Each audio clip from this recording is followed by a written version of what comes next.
Life sometimes throws moments at you when the ground disappears beneath your feet, leaving only a feeling of profound humiliation.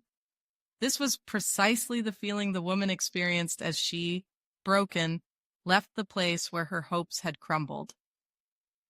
The road home that day was awash with bitter tears, streaming uncontrollably from her eyes, as if her very soul were mourning irretrievable losses. Her mind refused to accept reality. Dave seemed to have so easily erased their shared past. Only 6 months had passed since their divorce, and another woman already reigned in his home.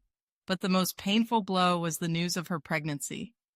Questions swirled in her head, undermining her confidence in the sincerity of Dave's feelings. Could all his declarations of love have been nothing but skillful lies? How could a loving person so quickly forget the past, betray shared dreams and hopes? Betrayal. That was the word that most accurately described her state. This personal drama seemed like an unreal dream from which she desperately longed to wake up. She flashed back to one fateful party where her husband was jokingly teased for her dominant role in the house. That night, seared into her memory, became the turning point when everything went downhill. A party that shouldn't have happened and truths that should never have been spoken. She remembered how meticulously she prepared for the reception, thinking through every detail. She had always been a planner, striving to control the situation and avoid unpleasant surprises. She was considered the perfect hostess, as her parties always ran flawlessly. But who could have known that behind the brilliant facade lay a fragile happiness, ready to crumble at any moment? One day, Emma, driven by a thirst for novelty, made a decision that provoked a storm of protest from her husband. However, her unwavering character and reputation as a strong-willed woman, accustomed to getting her way, did not allow her to back down. At that moment, she did not yet realize that this step would be the beginning of her personal tragedy. Greetings, dear Reddit readers, she began her story. Allow me to introduce myself. My name is Emma, I am 34 years old, and I work in banking, a profession, as you know, that is very demanding and stressful. Emma married young at 22 and soon became the mother of 2 children, an 11-year-old girl and a boy whose age she preferred not to disclose. Her husband Ryan led a lifestyle that could be described as domestic, but not in the traditional sense of the word. He successfully ran his own company, developing applications and other digital projects, working remotely from home. Emma admitted that she did not understand the details of his work very well. Ryan, being a successful entrepreneur, nevertheless decided to devote himself to the home, understanding how much time and energy his wife's work took. He set up an office where he could work quietly away from the children, creating comfortable conditions for maintaining the family hearth. Their acquaintance was a series of rather comical events. The young man was at a party at a mutual friend's house, where she was also present. The atmosphere of the event was filled with loud music, alcoholic beverages, drugs, and pleasure-seeking youth. The girl, feeling uncomfortable with the loss of control over the situation, decided to leave this noisy place, but ran into a sweaty stranger.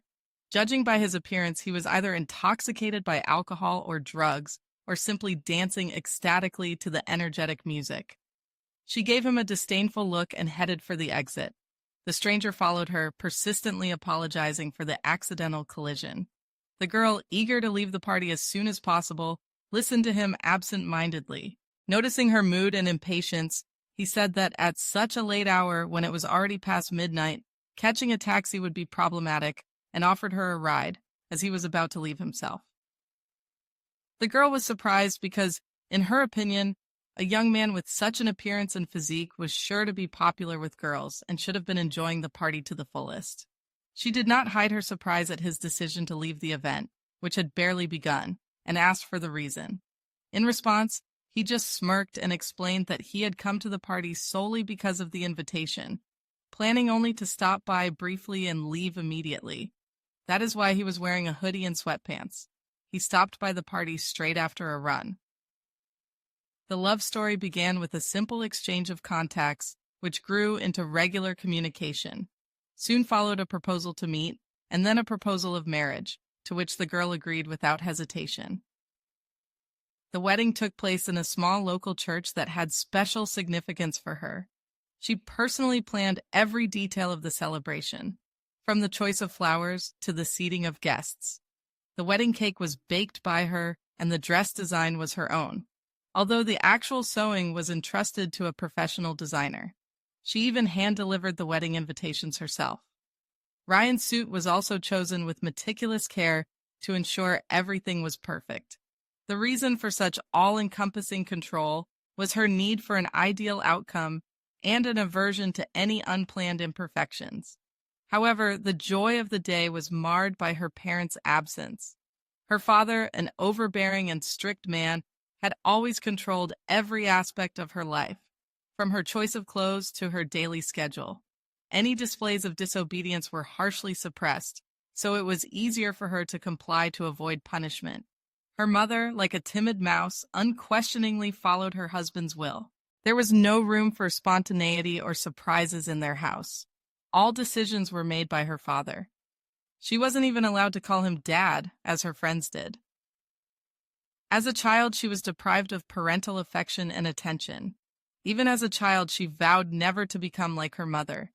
Therefore, as soon as the opportunity arose to leave her parents' house under the pretext of studying at a college, located, admittedly, closer than she would have liked, she left and never returned, not even for the holidays. Her life was governed by a strict goal: to avoid resembling her own mother.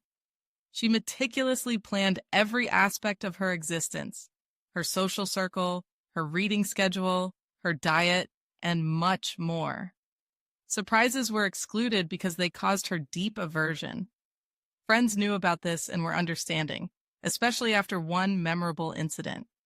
On her birthday, as usual, a detailed scenario had been developed: buying a cupcake, enjoying it with hot tea, reading her favorite historical literature in bed.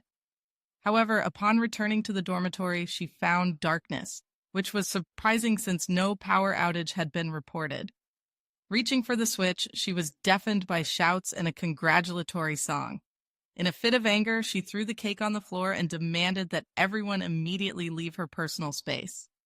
No apologies followed, and since then, friends preferred to keep their distance. In subsequent birthdays, she was content with a simple greeting without any cakes or gifts. She liked such restraint. She hated surprises. Even the marriage proposal from Ryan was not a surprise, as the ring had been shown in advance, and the location, guest list, and other details had been chosen by her personally. So let's return to the question of her parents' absence from the wedding celebration. After graduating from university, fate brought her and Ryan together, and they began a romantic relationship. They came to a common decision not to waste years on aimless dating, but to immediately build a serious relationship leading to marriage. It is worth noting that the heroine was the initiator of this decision, and Ryan only supported her aspiration.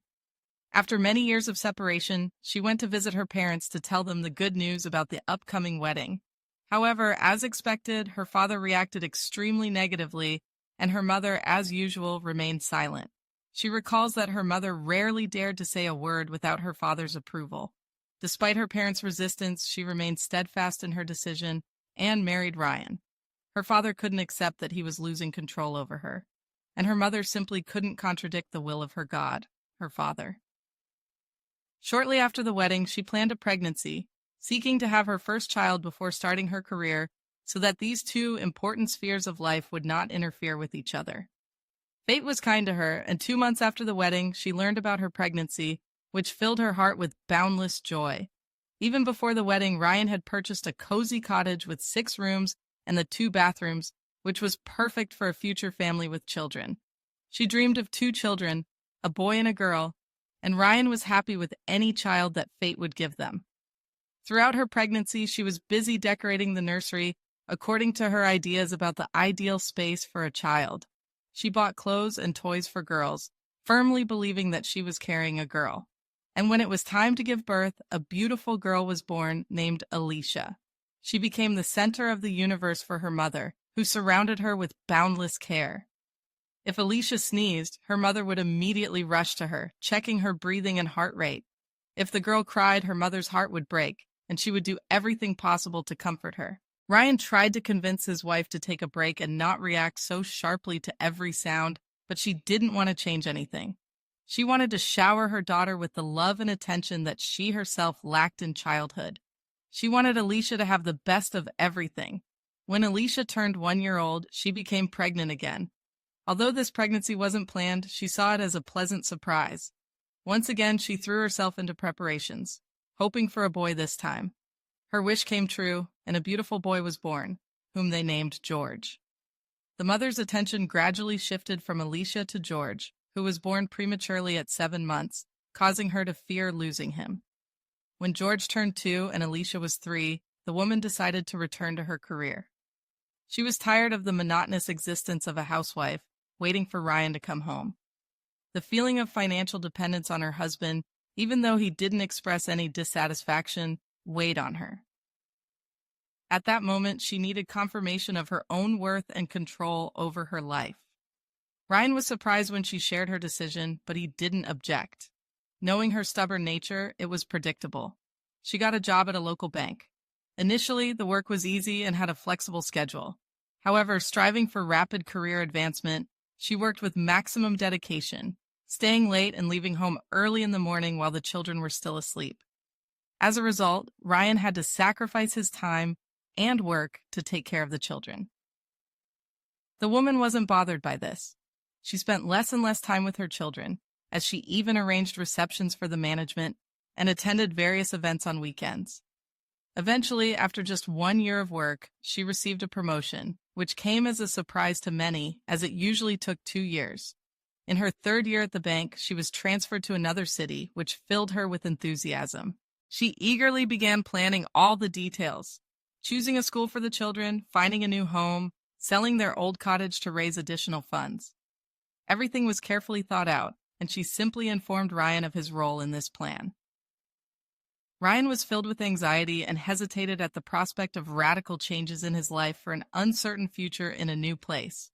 This disappointed her, and she, giving in to emotions, reproached him for being inattentive and not happy enough about her professional success. In response, she stopped communicating, immersing herself in work late into the night to prevent any attempts at reconciliation. She understood that prolonging the conflict would increase his discomfort and eventually force him to agree to her decision. In the end, Ryan gave in, expressing his willingness to move.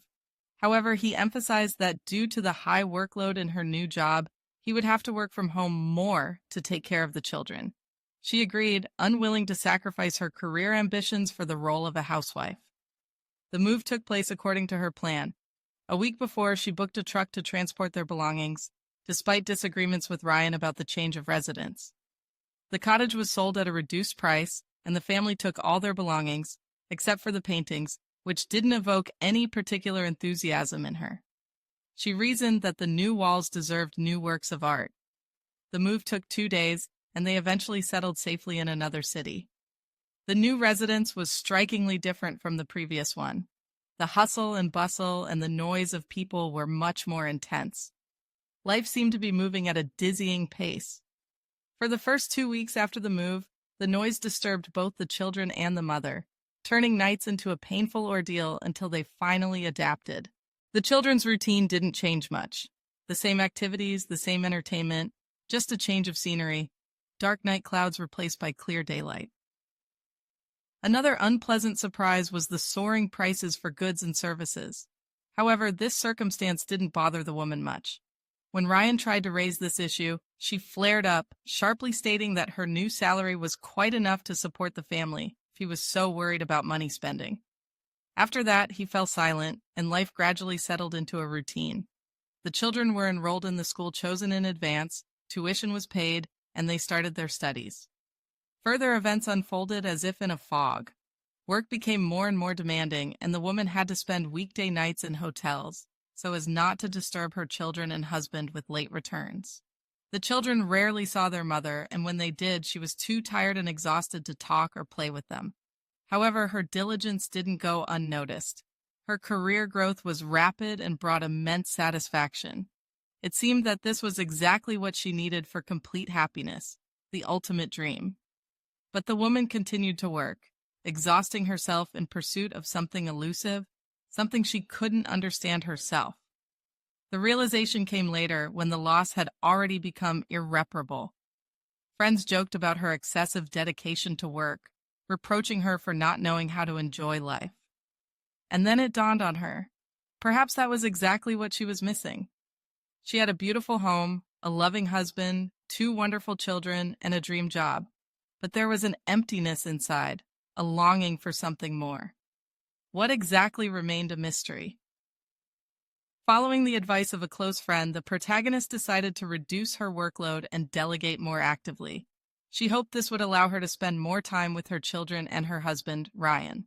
However, years spent away from her family due to work had, as it turned out, led to undesirable consequences. She felt herself drifting away from her loved ones without even fully realizing it. She sadly realized that she didn't even know her children's favorite foods.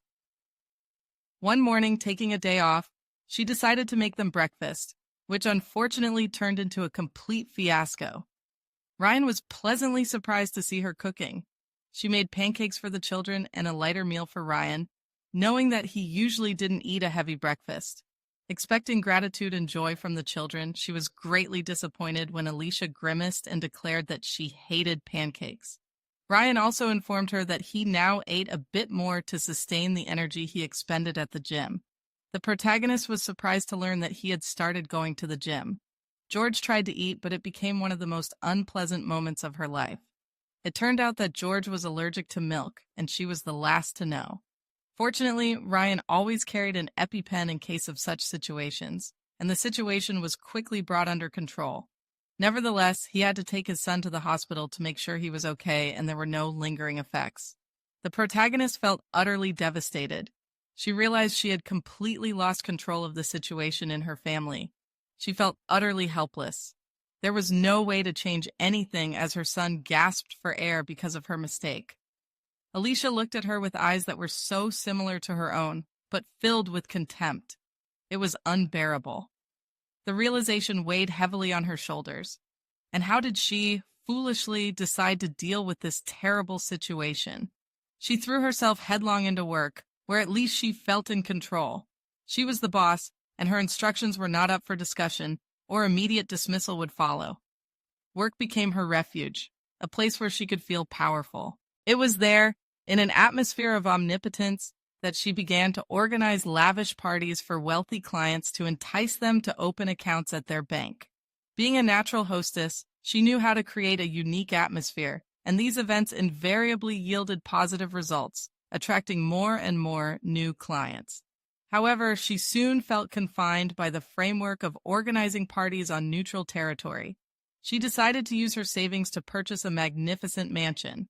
She wanted her house to become a center of attraction for high society, for her to be talked about as a woman who has it all. She didn't inform Ryan in advance, only telling him about the purchase after making a deposit and acquiring some of the furnishings. Ryan's reaction was unexpectedly indifferent. He just shrugged and asked her to tell the children herself. She excitedly told the children about the new house, expecting excited screams and joy, but received only restrained nods and apologies in return. Consumed with anger, she suspected that Ryan had turned the children against her, but deep down she didn't care. Her main goal was fame, recognition, the status of a strong and independent woman, a lady boss. A few weeks after moving into the new mansion, she immediately began organizing parties, at which she excelled. And, as always, they were magnificent. Soon, every wealthy person in town, including celebrities, dreamed of receiving an invitation to her parties. They willingly opened accounts at her bank to become part of the select circle invited to the best events by the best hostess.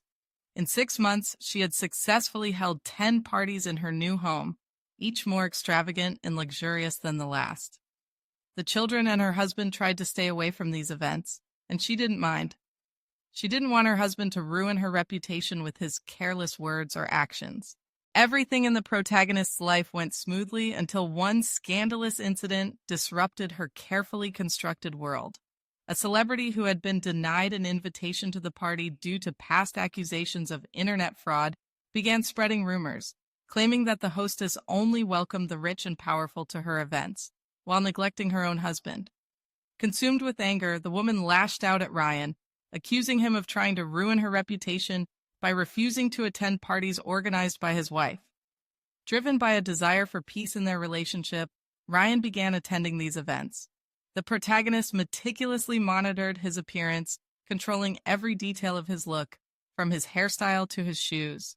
He accompanied her to parties, playing the role of the perfect husband, just as she demanded.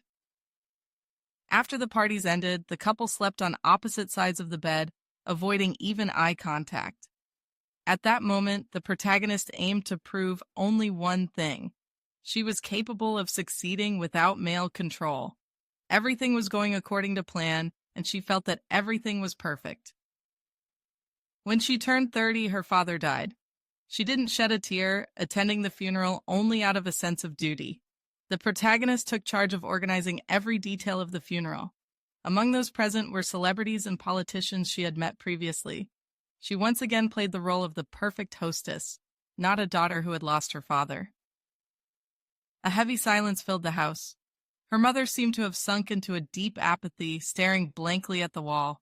From the moment she received the tragic news of her father's death and her daughter's return home, she seemed petrified, not uttering a word, not engaging in conversation with anyone. The daughter, however, wasn't particularly surprised, as their communication had always been sparse and formal. All her life, her mother had adapted to her father's desires and views, seeking his approval. Now that the person who defined her existence had disappeared, she was probably afraid of having to make decisions on her own.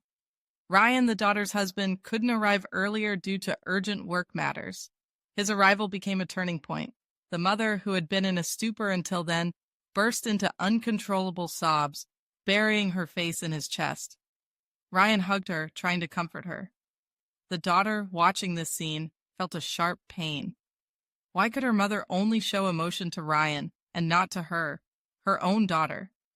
She hadn't said a word since her arrival, and now she was pouring her heart out to Ryan, whispering something in his ear. The daughter couldn't help but wonder when they had become so close, as her mother never called her just to see how she was doing.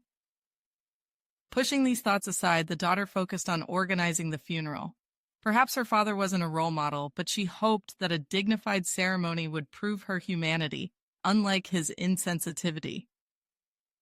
"I have a heart, and he doesn't," she repeated to herself, trying to silence her conscience. But her conscience whispered that she was becoming like her father. She had a husband she was indifferent to and children who probably hated her. After the solemn events concluded, Ryan insisted that the narrator's mother move into their home. This was met with a firm refusal, accompanied by a sharp statement that Ryan was not the sole owner of the house, and a threat of eviction if he continued to insist.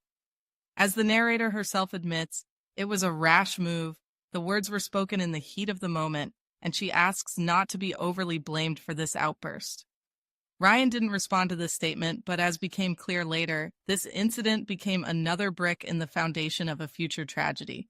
Despite the internal tension, life continued as usual. The narrator saw no need to change her behavior, continuing to suppress the rare pangs of conscience. She lived according to her desires, even if it caused minor inconveniences to those around her. The main thing, she convinced herself, was to satisfy her own needs. This philosophy allowed her to drown out her guilt until the day came that wasn't consciously planned, but became the inevitable consequence of her unconscious lifestyle and short-sightedness. On that fateful day, she lost everything, absolutely everything she had. Before getting to the heart of the matter, the author feels it is her duty to share another of her transgressions. She was unfaithful to her husband. According to her, this circumstance greatly contributed to the expansion of her client base. She asks not to be judged, claiming that at the time she had no other choice. It all started when she worked at a local bank. She recalls being a very diligent and ambitious employee, as she sincerely aspired to career advancement. However, as she notes, she found it extremely unpleasant to please anyone, especially since her boss was interested in her efforts not so much in the office as in his private room. The author admits that she was extremely depressed by this situation and eventually succumbed to the pressure. She decided that it would be a one-time occurrence, But unfortunately, her hopes were not realized. This practice certainly brought the desired result, as promotions came much faster than usual. However, her appetites grew. She wanted more. She aspired to dominance not only in personal relationships, but in all other areas of life. She desperately didn't want to repeat her mother's fate, and in her opinion, that was what spurred her on to new and more affairs. She was making her way to the top using her attractiveness. She even had intimate relationships with some of her clients in order to gain their favor. The first time she did it, she was overcome with guilt, and she wanted to confess everything to Ryan. However, she was stopped by the fact that in this case she would lose her dominant position in their relationship, which at that moment seemed tantamount to death. So she chose to hide the truth and continued to commit sinful acts. On that fateful night when the heroine's familiar world collapsed, she decided to organize a party, but this time outside her luxurious mansion. The reason for this was persistent rumors that she supposedly did not host social events outside her home. That morning, she informed Ryan of his upcoming visit to the event, but in response, she received only a strange look and a silent turning away. Looking back, she realizes that this should have been a warning sign, but then she unfortunately dismissed this premonition. She carefully prepared his outfit and everything he needed to look perfect. Ryan went to say goodbye to the children, but the heroine could not join him, as she felt unwelcome in their family. Even at the party itself, Ryan behaved aloof, but she was too absorbed in what was happening to notice. She was busy having fun with friends, discussing and ridiculing celebrities who were not lucky enough to receive an invitation to her event. At some point, Ryan stepped away from the table to get a drink, and at that moment, one of her friends allowed herself to mock her husband.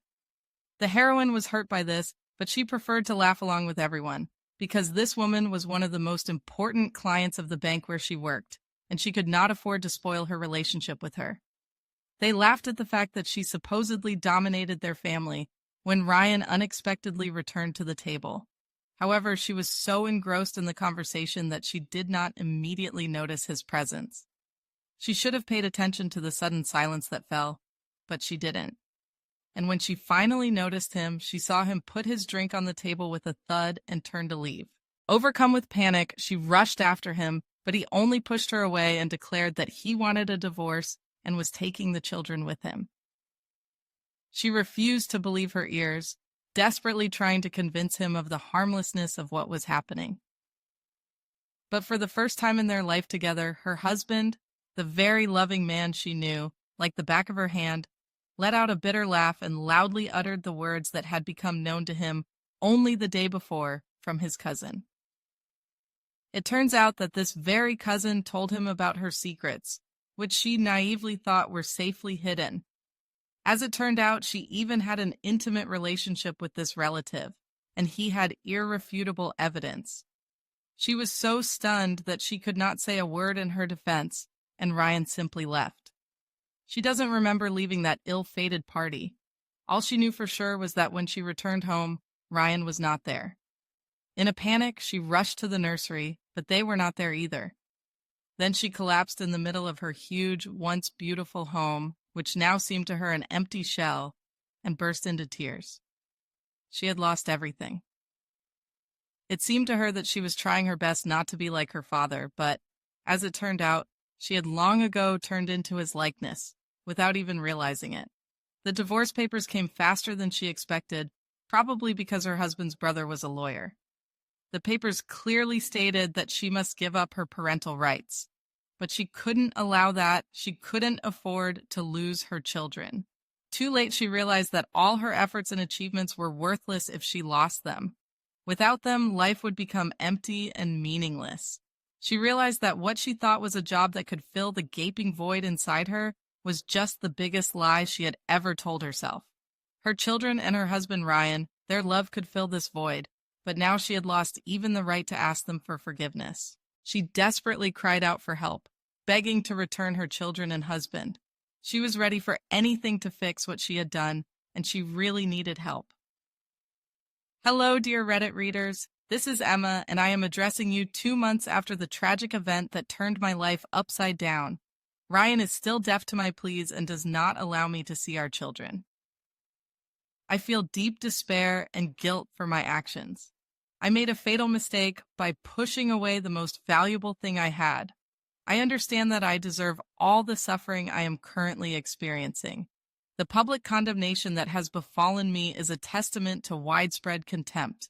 But believe me, your hatred for me is nothing compared to the hatred I have for myself. Did I already mention that I quit my job? Yes, I talked about it earlier. I could no longer stay in a place that I once considered my greatest achievement, knowing that I had lost something far more important. My so-called friends only surrounded me because I was known as the perfect hostess. But as soon as my parties stopped, they gradually disappeared from my life. I wasn't surprised by their departure, because what tormented me most was not the loss of their imaginary friendship, but the separation from my family. I pushed them away myself, and now I realize with horror that I have turned into my father without noticing, a controlling, reckless, and unfaithful person. She got rid of her luxurious mansion, hoping to find solace within the walls of her former home, where family happiness once reigned. However, returning to the past only intensified the feeling of loss, reminding her of the former well-being that she destroyed through her own fault. She lost a loving husband and wonderful children, staking her family happiness and suffering a crushing defeat. Recently, while visiting her mother, she couldn't hold back the stream of reproaches, blaming her for all her troubles. The poor woman, unable to bear the accusations, burst into tears and apologized, admitting that she didn't realize how her desire to protect her daughter from her own fate had led to such consequences. The mother said that after the daughter left, the father changed for the better and remained so until his death. This news struck her because in her memory, her father always remained an authoritative and controlling person. Now she was overcome with even greater regret that she had not given her father a chance for reconciliation, focusing on the negative image formed in her youth. As a result, she came to the bitter conclusion that just as she turned out to be a bad mother and wife, she is probably a negligent daughter as well. Difficult times have come when life was overshadowed by many difficulties. Ryan remained adamant in his unwillingness to communicate and categorically rejected all reconciliation attempts she made. The woman found herself trapped in her own shame, consumed by guilt and agonizing what if. Questions. Locked in a darkened room, she spent long hours contemplating how she could have acted differently, how she could have been a better mother to her children and a more worthy wife to Ryan. The longing for them was unbearable. She missed their ringing laughter and contagious giggling when Ryan played with them. With bitterness, she realized that she almost never joined in their games, citing constant fatigue, which she now deeply regretted. She missed the quiet moments when Alicia helped George with his lessons, patiently explaining and correcting his mistakes. She longed for those insignificant but so important moments that she once took for granted. Her heart was breaking with longing for Ryan, for his charming dimple on his cheek that appeared when he smiled, for his boyish spontaneity, and especially for the look of love that filled his eyes when he told her about his feelings. She reproached herself for not appreciating everything she had, taking it for granted. She desperately wanted to become better, more worthy of the love and happiness she had lost. The woman couldn't imagine her life without them because even the present seemed like unbearable torment. She had everything she could dream of, but she lost it through her own carelessness. Now she found herself in a vicious circle that she herself had created. How to fix what seems irreparable? How can you rewrite past mistakes and heal the wounds inflicted? How to find the right words to express sincere regret when the time for it seemed to have passed? She couldn't believe that she had lost everything she had in an instant. As the old truth says, sins sooner or later catch up with a person. Let me address you one last time, dear Reddit users. The author is aware that many of you dislike her because of past actions and the pain caused to loved ones. Nevertheless, she expresses sincere gratitude for taking the time to listen to her story. She is grateful for both criticism and rare displays of support. The situation remains unchanged. The divorce is officially finalized. She had no choice but to sign the necessary documents. Before that, she begged for one last chance to see her children, which was both a joyful and painful experience. Alicia and George came to the meeting, but behaved distantly and formally. All her attempts to regain their favor were in vain, and she realizes that she may have lost that connection as well. Nevertheless, she is glad she got to see them one last time, even though the meeting didn't go as she had hoped. The last time she saw Ryan was in the courtroom during their divorce proceedings. His gaze, once full of love, was now cold and unreadable. He refused her financial assistance for the children's support, and she, in turn, declined his offer. As the formalities were concluded and he headed for the exit, she called out to him. He turned around, his impenetrable gaze seemingly pinning her to the spot. She couldn't utter a word. A lump in her throat prevented her from speaking, and nausea was creeping closer. She managed to squeeze out a quiet "take care," but there was no response. He simply turned away and left, and those were the last words she heard from him. Therefore, she would like to conclude her narrative with a plea to all readers. May no one repeat her mistakes. Under no circumstances should you lose touch with your family. With love, from someone who turned out not to be the best mother and daughter.